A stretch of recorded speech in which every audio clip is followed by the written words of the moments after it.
Well, everyone, it appears that Anthony Barr will not be coming to Dallas as of this moment or possibly ever.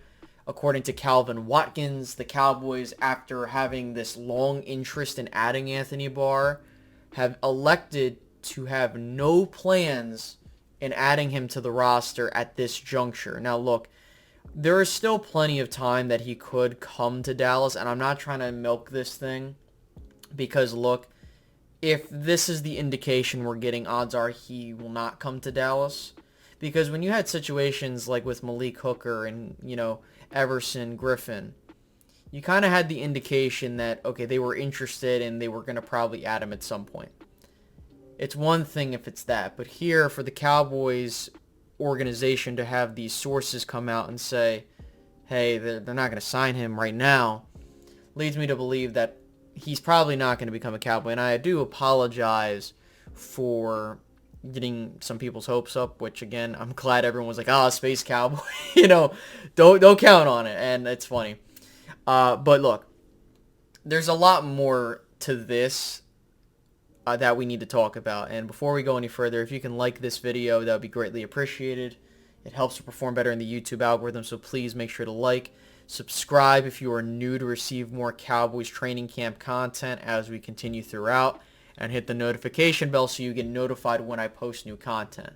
Now, the one thing that irritates the living hell out of me is that Cowboy strikes again, and from what I understand, and thank you for those reaching out to me, I looked and did some more research, and according to Brian Broaddus, the camp that represents Anthony Barr has not come out, but they've stated that he wants $11 million. And I think that it's primarily due to the fact that Bobby Wagner and the contract that he got is having an influence on that. Now, I'm not here to argue the semantics of such a deal, but look, the Dallas Cowboys have the ability to make such a maneuver, even if it's just a one-year deal, and to say no says a lot to me.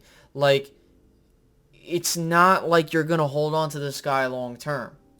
And I said that in the initial video I did a couple days ago. And I'm absolutely irritated because if this is about, at the end of the day, we only have so much pie to go around.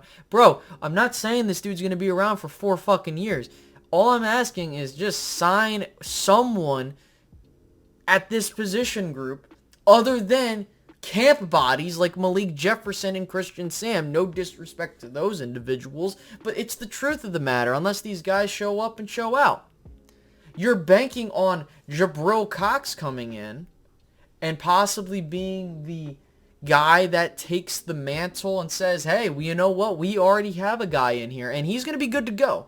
And I'm really rooting for Jabril Cox. I liked what I saw from him at LSU and what he did with the Cowboys before he got hurt. So we're kind of banking on that. But again, this tells me that the Cowboys are falling into the same trap they have fallen in before under Stephen Jones over and over and over again. You can even point to the wide receiving core as an example of this. I'm not saying they have to sign another wide receiver, but again, if you are already having issues with James Washington being on the field, and then you have the Jalen Tolbert soft tissue stuff that could come up, I'm really worried about that. And so you're kind of thinking, okay, do you add a guy like a T.Y. Hilton or someone in there that is like, or Odell? I don't know.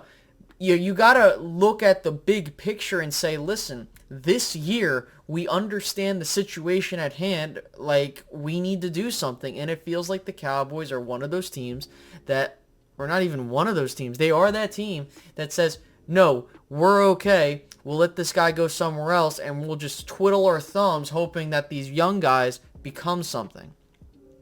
And Stephen Jones is banking on a guy like Damone Clark to come in and fix your linebacking core. That's not good because you have this guy that's going to be out for some time, and then when he comes in, when he's, recovered, you're going to rush him back and hope that he does something. And hopefully I'm wrong. These guys prove me wrong, and I'm always about that.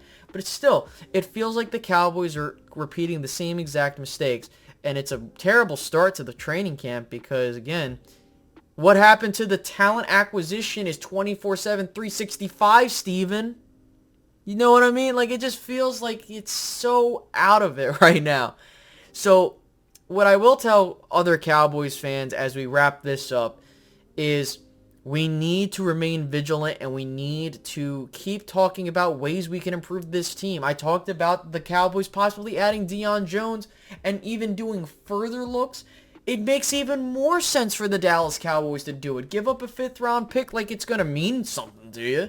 And you can get a guy for at minimum 1 year and you can cut him in 2023 if you don't want him. And it's not going to cost you anything against the cap, or more in particular, there's going to be dead cap that's not really going to be affecting you signing other guys.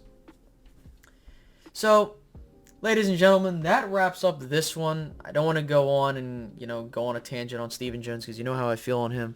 But with that being said, I hope you guys enjoyed this video. Please make sure to leave a like, subscribe if you're new, and hit the notification bell for more Cowboys content as it comes out. And I will catch you guys in the next one. Have a great rest of your day, guys. Goodbye.